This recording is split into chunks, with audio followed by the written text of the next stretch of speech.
اور اہل حدیثوں تمہیں مبارک ہو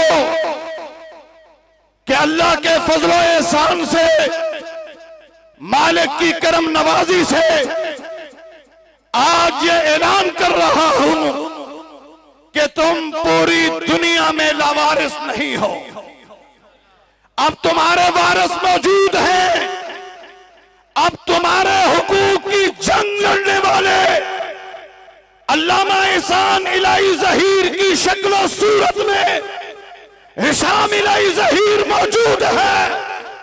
آج پورے پاکستان میں جہاں کہیں بھی کوئی بھی اہل حدیث کسی مشکل کا شکار ہوتا ہے، اللہ کے فضل و احسان سے ایک ٹیلی فون کال پہ اس کا مسئلہ حل کر دیا جاتا ہے۔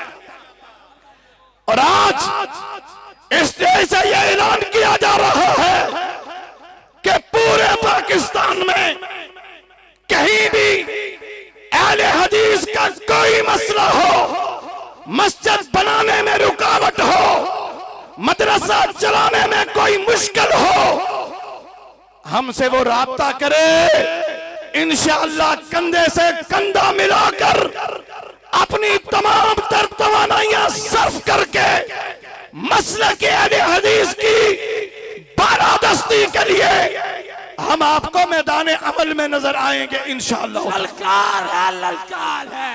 اب میرا ایک سوال کہ مجھے آپ بتلاؤ کہ پوری دنیا میں جب بھی اسلام کے خلاف کوئی فتنہ سر اٹھاتا ہے، اس فتنے کی سرکوبی کے لیے سب سے پہلے میدان عمل میں آنے والا کون ہے؟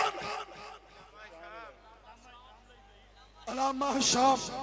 پورے پاکستان میں جب بھی جہاں کہیں بھی دن ہو کے رات جب بھی اسلام کے خلاف کوئی بھی فتنہ سر اٹھاتا ہے، اس کی سرکوبی کے لیے سب سے پہلے ہشام الہی ظہیر میدان عمل میں آتا ہے۔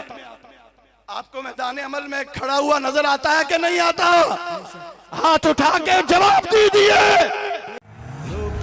نہ پایا جس کو کوئی ایسا ہے یہ کارواں